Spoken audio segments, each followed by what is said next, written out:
마음 치료를 하시는 분들이 있습니다. 진짜 대단한 결정이죠. 이거 엄청난 결정입니다. 왜?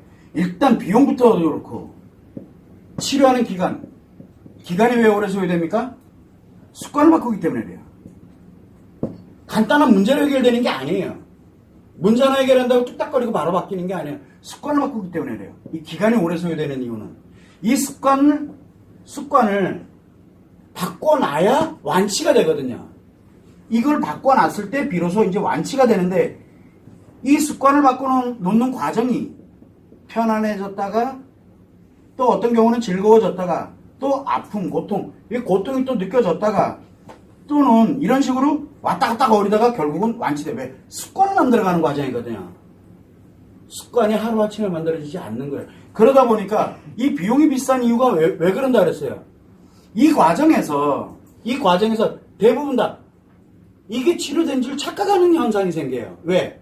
치료 시작을 하게 되면은 비용과 기간을 내가 이 정도 알았으니까 그래도 내가 회복을 해야 돼. 그런데 뭘 원합니까? 자기 자신의 의지와 노력을 필요합니다. 자신의 의지와 노력으로 습관을 바꿀 수가 있거든요. 그래서 비용과 기간과 노력이 많이 소요됩니다. 어쩔 수 없다. 왜? 이 기간이 소요되고 비용이 소요되고 하는 이유는 습관을 바꿔야 되기 때문에 습관을 바꾸려고 그러면은 기간이 오래 소요되는 건 당연한 거예요. 그래서 1년 내외가 소요됩니다라고 제가 이야기를 해요. 그래도 아무리 길어도 아무리 들락날락거리고 뭐하고 하더라도 최소한 내가 의지와 노력으로 지속을 하고 있다면 뭘 합니까? 이 기간 1년에서 3년 소요됩니다. 인생 전부가 지금 자주주거리고 있는 거예요. 지금 이 자체가 자기 인생 전체가 그 안에는 내 아이들의 인생도 걸려있고 내 주변 사람 모든 사람들의 인생이 걸려있어요. 내가 살아가는 인생 전부가 걸려있는 거거든요. 그래서 1년에 3년 이거 이거 아끼지 마세요. 왜? 평생이 걸려있는 거예요, 지금. 내가 태어나서 살아오면서부터 앞으로 살아갈 날까지 전체 인생이 걸려있거든요. 자, 그러다 보니까 뭐가 냐면, 습관을 바꾸다 보니까, 이제, 이런 비용, 이런 기간, 이 의지와 노력, 습관을 바꾸는 거구나. 그래. 내가, 이거 내 인생 전부가 왔다 갔다 그랬는데, 정신 차리고 시간이 얼마가 걸리더라도 내 노력으로 한번 해보자 해서 마음치를 시작하거든요. 고민하다가 시작하는 분도 있고 어떤 분들은 보자마자 시작하는 분도 있고 좋아요. 어떻게 됐든 이제 치료를 시작을 합니다. 얼마나 힘들었으면 이 비용 내고 이렇게 하고 치료 시작했겠어요. 얼마나 감사할 일이에요. 그분들 자신이 얼마나 위대한 선택을 했는지를 나중에 되면 알 테니까 저는 감사하게 생각을 해요. 다행이다. 한 분이 이제 다시 이제 원래대로 돌아가시겠구나. 저는 그렇게 생각이 들어요. 자, 그런데 이 습관을 바꾸는 과정에서 치료 시작하고 나면 편안해지고 즐거워집니다. 이게 고통에서 내가 고통받고 힘들다가 조금 편안해지고 안정이 됩니다. 불과 얼마 안 걸려요. 빠른 분들은 1개월도 안 돼요. 조금 느린 분들은 아무리 느려봐야 6개월 안에는 대체적으로 보면은 편안해지고 안정이 됩니다. 편안해지고 안정이 되면 뭐가 된다 그랬어요? 치료의 필요성이 안 느껴진다니까. 내가 편안해졌는데 왜 치료해? 그래서 치료가 잠시 멈춰요, 또. 자, 그냥 멈춥니다. 이때 이제 치료가 멈춰요. 자, 그러다가 멈췄다가 어느 날 갑자기 힘든 일이 또 갑자기 느껴지고 하고 이렇게 힘들어져요, 또. 왜? 습관 바꾸는 과정이라 그랬잖아요. 힘들어져요. 돌아버리게. 그러면 이제 하다 보니까 이런 게 있다 그랬지. 그래, 또 치료하자. 또 열심히 또 의지를 갖고 또 노력을 합니다. 의지를 갖고 또 노력하니까 조금 있으면 또 편안해지고 또 즐거워져요. 그럼 또 멈춰. 이때 멈출 때 흔히 많이 하는 게 뭡니까? 치료를 중단하거나. 치료를 중단합니다. 중단을 하거나 또 뭐를 합니까? 대충 해요. 치료 과제도 이거 편한 것만 해요. 치료 과제가 편안해지면 안 된다라고 그렇게 얘기하는데도 왜? 치료는 뭐 하라 그랬어요? 나 이거 왜 해? 그 목적이 있다 그랬잖아요. 그런데 그걸 생각하면서 하라 그랬는데 그냥 해요. 편하니까. 그래도 과제 했대요. 한 거 아니거든요. 본인은 편한 거 한 거예요, 그냥요. 일상생활처럼. 그러다가 중단하거나 또는 자기 편한 것만 해요. 자, 이렇게 하다가 조금 또 힘들어지면 또 다시 이렇게 오고 또 반복하고 그러면서 습관이 형성돼 갑니다. 지금 대부분들은 요 멈추고 중단하고 좀 편안한 것만 이렇게 쭉 갑니다. 자, 가다가 힘들어지고 어려워지고 이럴 때 다시 마음 치료로 돌아오면 좋은데 나 안 해. 내가 왜 이걸 해야 되는데 라고 이렇게 생각을 하게 되면은 여기에서 이제 자의적 해석을 합니다. 이제 자의적 해석이라는 말을 씁니다. 뭔 뜻이냐? 나는 이렇게 가는 게 맞아. 이렇게 하는 게 옳은 거야. 라고 자기를 이제 합리화시킵니다. 그러면 뭐가 만들어지냐? 자의적 해석을 하면은 과제를 뭐 한다 이렇게 편안하고 뭐 하는 거 이것만 하는 게 옳은 거야. 라고 자기는 생각을 해요. 난 과제 다 잘하고 있어. 하라는 대로. 또 우리 여기 보면은 마음 원리가 있습니다. 이 치료법이 단순하게 이루어져 있는 게 아니잖아요. 이 마음 원리가 있고 치료 과제가 있어요. 자, 이 마음 원리는 뭐에다 만들어야 된다 그랬어요? 마음 원리는 습관에 넣어야 된다라고 얘기를 계속 합니다. 그러면 지식으로 넣어서는 안 된다는 말을 굉장히 많이 해요. 지식은 안 됩니다라고 계속 얘기를 해요. 왜? 지식으로 들어가면 내가 필요할 때 꺼내 쓰는 역할이지. 그러면 내가 힘든 일이 생겼어, 뭐 이런 일이 생겼어 그러면 저거는 왜 힘들어졌는지 뭐 했는지 분석하고 이게 어디가 원인이고 이렇기 때문에 뭐가 됐고 뭐 하고 해서 이건 이런 거였구나. 지금 그걸 시간이 어딨어요 지금. 사람 대화하면서 그렇게 할래요? 사람 만나면서 그렇게 분석하면서 살으려고 하냐고요. 그러니까 지식으로 넣으면 안 돼요. 이거는 무조건 습관으로 넣어야 돼요. 습관으로. 왜? 이 마음 원리가 뭡니까? 인간이 살아가면서 옳고 그르고 나쁘고 그르고 하는 기준점에다 놓고 좌측으로 간 거는 다시 원래대로 돌리고 우측으로 간 것도 원래대로 돌리고 하는 역할을 하고 있는 게 바로 원리거든요. 그래서 마음 원리는 어떻게 공부하세요라는 게 나와 있어요. 자기 상처를 적용하지 마세요. 사례를 적용하지 마세요. 나와 있어요. 왜? 그게 상처의 원리가 돼버려요. 그러다 보니까 뭐가 만들어집니까? 자의적 해석을 하게 되면은 이 마음 원리를 딱 자기가 자의적 해석합니다. 상처의 원리죠. 그러다 보면 뭐가 만들어집니까? 자기가 하는 게 옳은 게 돼버려요. 그러면은 제가 그거는 아닙니다 라고 이야기를 하게 되면 아니래가 근데요 저한테 많이 하는 분들이 힘들고 고통받는 분들은 근데요 하는 건 뭐냐면 내가 받는 고통을 조금 약화시켜 주세요라고 하면서 근데요 그래요. 그런데 이 마음 치료를 하시는 분들이 상담을 하면서 자의적 해석하고 뭐가 문제가 있어. 그래서 상담을 이렇게 할 때 근데요라는 건 뭐냐면 내가 해석한 게 빨리 옳다라고 얘기해달라는 이 얘기를 해요. 이게 완전 달라요.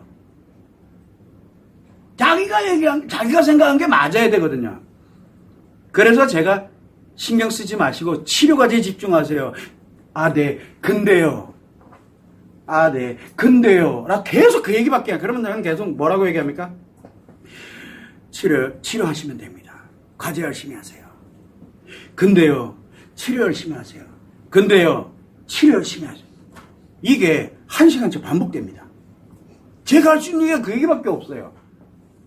본인 지금 제가 만약에 그때 왜 자의적 해석을 하십니까? 이거는 어쩌고저쩌고 막 하면 그걸 또 자의적 해석해요. 그리고 나면 이제 선생님을 공격을 합니다. 공격하면 이 사람 이제 다시는 치료 못 하잖아요. 그래서 제가 공격할 용도를 안 주기 위해서 그냥 이 꾹 다물고 알아요. 뭐 때문에 질문하고 있는지는 아는데 치료하세요. 계속 그거밖에 할 수 있는 얘기가 없어요. 왜? 그건 본인이 해야 되는 거기 때문에. 제가 설득한다고 되는 얘기가 아니거든요. 그래서 우리 금기입니다라고 계속 얘기하는데 본인들은 아니라고 얘기해요. 자, 이렇게 자의적 해석을 하게 되면 여기서 못 나옵니다. 그러면은 치료가 중단이 된 채 자의적 해석하면서 악화가 돼버립니다. 본인이 악화돼요. 악화됩니다. 그러니까 잘 치료해 오다가 이제 악화되는 방향으로 가는 거예요. 그런데 재밌는 게 악화되더라도 마음 치료하면서 악화되는 거는 자기가 원리를 가지고 악화시키는 거잖아요. 이 속도가 엄청 빠릅니다.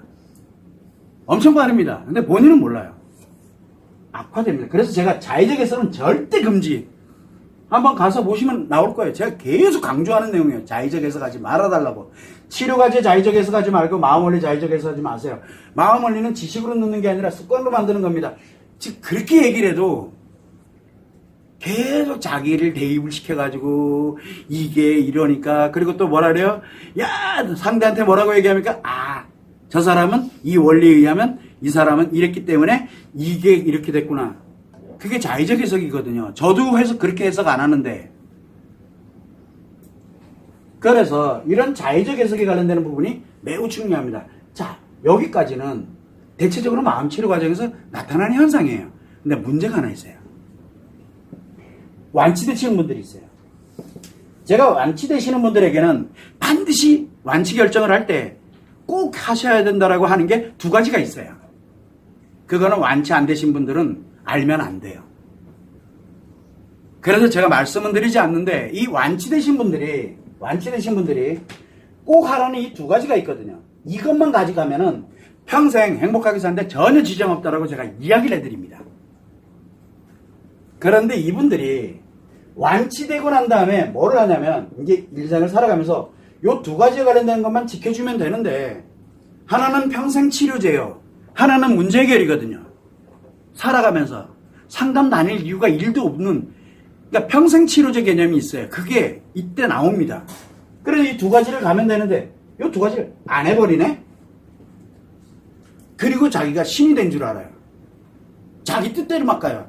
그러면은 마음 치료하면서 자의적 해석하면서 망가지는 속도보다 이 완치돼서 무너지는 속도가 훨씬 빠릅니다. 재발했다는 얘기예요. 뭘로? 정반대로. 고통받던 사람은 공격하는 걸로 재발이 됐다는 뜻이에요. 그래서 완치돼서 재발되는 분들이 한 열에 한 명 정도는 있습니다. 그런데 이분들도 재발이 돼서 최악으로 갑니다. 이때 되면은. 최악. 그런데 위중증 심리장애는 아니에요. 이 위중증으로는 안 가요. 그러나 이제 최악으로 가면서 이제 까부시기 시작하면 이제 위중증으로 가게 되는데 이건 좀 아닌 것 같아. 이거 도저히 안 될 것 같아.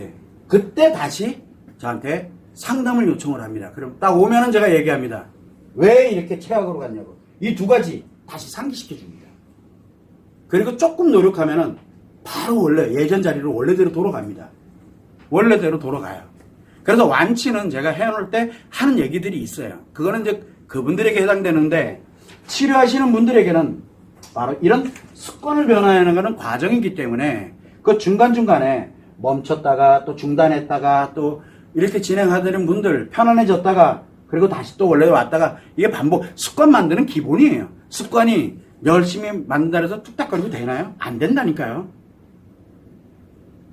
그래서 완치될 때까지는 잊지 마시고 내 감정 상태, 내 상황이 어떻더라도 마음 원리 공부하는 거, 치료 가져가는 거 하라는 그대로 계속 지속하세요라고 제가 말씀을 드리니까 그 길이 빠른 유일한 길입니다라고 말씀을 그대로 안 하고 있다 그러면 뭔가 치료가 정체되어 있거나 멈춰 있거나 뒤로 가고 있거나 둘 중에 하나라고 생각을 하시면 돼요. 물론 당연히 치료 안 하시는 분들은 뭐 무너지는 속도는 제가 뭐 감당을 못해요. 얼마나 많이 노력하느냐. 치료 안 했는데 마음 치료 안 했는데 열심히 노력하는 분들 계시잖아요. 얼마나 빨리 무너져 가는지는 본인은 몰라요. 아이들만 바라보세요라고 얘기해도 아유 자기 인생이 있기 때문에 왜 그게 안 되거든요. 그래서 편안해지고 즐거워지면 질수록 굉장히 심각해집니다. 그러다가 완전히 무너지면 자기 나름대로 해석을 해버립니다. 자기를 합리화시켜버리는 거예요. 그러니 얼마나 편하겠어요. 얼마나 즐거워지고. 그게 악화돼요. 이게 악화되는 과정이거든요. 치료를 하는 도중에도. 그래도 돌아갈 곳이 있잖아요. 여기는. 그런 점을 여러분들이 생각을 하고 치료하시는 분들도 이해합니다. 왜? 당연히 습관 바꾸는 과정에서 수많은 시행착오를 겪을 텐데 중단했다가 시작했다가 중단했다가 시작했다. 우리가 보통 보면 이 치료해가지고 제가 지금 마음치료 시작하고 8개월 만에 완치되신 분이 계십니다. 그분이 저한테 했던 얘기예요. 정말 자기 목숨 걸고 했대요. 이거를. 8개월 동안을. 뭘로? 하라는 거다! 하라는 거다! 울면서도 했대요. 울면서도. 하라는 그대로. 근데 어느 순간부터 이게 자리 잡기 시작을 하는데 정말 자기가 노력을 정말 많이 했어요. 그리고 이거 완치 결정될 때까지는 난 무조건 하라는 그대로. 근데 그분들은 거의 8개월, 9개월 그때 되면 완치됩니다. 완치가 된다는 얘기예요. 안정되는 건 당연히 그 전에 안정되지요. 안정이 돼도 열심히. 왜 열심히 하면 어떻게 돼? 치료에 집중하면 스트레스 받고 상처받잖아요. 어차피 마음을 공부하고 치료 과정 공부하는데 스트레스 상처받잖아요. 내가 왜 중단하고 편안해지는 것만, 편한 것만 하려고 해요? 하면은 스트레스 받고 상처받기 때문에. 그래, 나도 모르게 그렇게 가는 거 이해해요. 그러다가 다시 이제 또 재발하면은 또 이제 원래대로 치료하면서 돌아오고 이렇게 하라는 건데, 그분들은 편안할 때조차도 계속 그걸 하고 있는 거예요. 그러니까 그냥 자기도 모르게 하는 거예요. 어느 순간에 어떻게 됩니까? 이게 완치가 되어 있는 거예요, 자기도 모르게. 그래서 완치는 의도하는 사람한테는 절대 완치 안 됩니다. 완치가. 완치 생각하는 사람들, 치료 생각하는 사람들은 완치 결정 안 납니다. 결정 나도 문제예요. 그래서 완치 오셨다가 어떤 이유로 인해서 완치를 보류하겠습니다 하는 분들 계세요. 또 어떤 분들은 뭐를 합니까? 딱 보니까 진짜 완치 안 됐어. 그러면 왜 완치가 안 됐는지를 제가 몇 가지를 얘기해주고 곧 될 거니까 요거까지만 더 집중하세요. 대체적으로 이렇게 얘기합니다. 그래서 완치 결정 내리시는 분들은 약 한 80, 90% 간 분들이 있고 진짜 완치되신 분들이 있고 이래요. 그래서 완치 결정을 위한 상담을 진행을 하는데, 여기는 치료인데 완치라는 개념이 존재하는 데예요. 치료법에 완치 개념 존재하는 게 어디 있어요? 그래서 완치라는 개념이 존재하는 곳이거든요. 그래서 제가 완치 결정을 내릴 때 10명 중에 한두 분은 제가 완치를 보류합니다. 근데 보류 사유가 달라요. 사람마다. 그래서 완치 결정을 이렇게 한다고 그래가지고, 그러니까 어느 날 갑자기 뜬금없이 맞는 거긴 하지만 이제 거의 다 왔다는 뜻이에요. 그러나 아직은 완치가 해서는 안 되는 사람이 있고 완치하면 안 되는 사람들이 있어요. 그리고 완치가, 우리 특히 마음상담사에 있는 분들은 완치 결정 죽을 때까지 안 될 겁니다. 왜? 그 사람들은 완치하면 안 돼요. 트라우마를 다루는 사람들이기 때문에. 트라우마를 다루는 사람들은, 타인의 트라우마를 다루는 사람은 평생을 의식적으로 자기를 회복하는 노력을 해야 돼요. 그런 부분들이 왜 그러냐. 그래서 완치를 하면 안 되는 사람이 있고, 아직은 완치 상태가 아니야. 그럼 뭘 좀 더 노력합시다 해서 완치를 거부, 즉 보류하는 사람들도 있고 이래요. 그런 걸 여러분들이 감안하고, 이 마음치료는 비용과 기간과 노력이 많이 소요되지 될 수밖에 없어요. 그거는 습관을 바꿔야 되기 때문에 그래요. 근데 그 과정에서는 자기도 모르게 편안해졌다가 등한시했다가 또는 자의적해서 갔다가 다시 또 원래로 돌아오고, 그래서 시간이 빠르면 1년이요 늦어도 3년 안에는 됩니다 라고 이야기를 하는 겁니다. 다만 위중증 심리장애 정도, 중증 심리장애 말기 또는 위중증 심리장애로 이렇게 가 있는 분들은 5년도 지나가고 10년도 지나가고, 지금 우리가 아직 완치 결정은 안 되는데 몇 년에 한 번씩 마음 치료했다가 또 중단했다가 자의적 해석하다가 또 몇 년 지나고 난 다음에 또 마음 치료했다가 중단했다가 자의적 해석했다가 지금 8년, 9년, 지금 올해 10년 차네요. 그분 계세요. 이 영상 보시면 빨리 다시 상담 오시고 치료 시작하세요. 좀 시작할 때만. 그래 다음에 오면 내가 돈 다시 받는다 그랬거든. 그런데도 지금 또 멈췄어요. 10년 이상 가는 거예요. 왜 그래요? 악화되는 노력을 굉장히 많이 하신 분이거든요. 그분들은 왜 편해지는 방법을 알기 때문에 그래요. 편해지는 방법. 편안함은 결코 완치가 아닙니다. 치료가 아니라는 뜻이에요. 참고를 해주시면 좋을 것 같습니다. 사람들은 마음치료 죽었다 깨어나서 안 해요. 왜 이렇게 비싸? 웬 상담이 이렇게 비싸요? 마음치료는 상담이, 상담이 없는 자가치료법이라고 얘기하는데 왜 상담이 이렇게 비싸니? 뭔 얘기예요? 안 받다는 얘기예요. 똑같은 걸로 알아요. 아무튼 그래. 난 상담 조언 이거 안 한다니까. 안 한다는데도 우리가 또 왜 고추도 상담해야 되는, 알았다. 그래서 상담하고 화상 상담도 하고 이런 분들이 계세요. 근데 상담하면서 제가 하는 얘기가 있어요. 상담 많이 하면 많이 할수록 본인만 악화된다고. 어떤 분들 막 이메일로도 보냅니다. 이메일로 막 보내요. 앞으로는 이메일 보내지 마라. 치료 점검하면서 거기다 쓰라고. 왜? 그분을 위해서 그래요. 상담이라는 거는 굉장히 위험한 겁니다. 물론 문제를 해결하거나 또는 하나하나 그 문제 팩트를 해결하고 이렇게 가는 데에는 상담만큼 좋은 게 없습니다. 그러나 치료에는 치명적이에요. 왜? 습관을 바꾸는 데에는 엄청나게 위험한 거예요. 대체적으로 우리가 파괴 습관이 뭡니까? 의존 습관이거든요. 의존 습관. 의존 습관을 가진 사람들은 원망도 잘하고 자책도 잘하고 원망도 잘하고 누군가에게 의존하려고 들고 집착도 잘하고 이게 의존 습관이거든요. 파괴 습관이. 그래서 자기 기분 나쁘면 원망하고 그 자기 기분 나쁘거나 힘들어지면 자책하고 원망. 자책 아니면 원망. 그 자책 원망은 똑같은 거예요. 똑같은 거. 나를 공격하느냐 상대를 공격하느냐. 그리고 내가 의존 이제 어딘가에 이게 공격 이것도 안 되고 저것도 안 돼 그러면 어딘가에 매달려요. 그게 집착이에요. 그 집착이에요. 사랑 아니라니까요. 그게 의존 습관에서 나오는 겁니다. 그러다 보니까 사람들을 우리가 왜 관계 중독이다 이러면 뭐 의존성 뭐 기타 등등 맞아요. 의존성이 맞아요. 그러나 그 원리를 몰라요. 그런 점을 일단 한번 생각을 해보시면 좋을 것 같아요.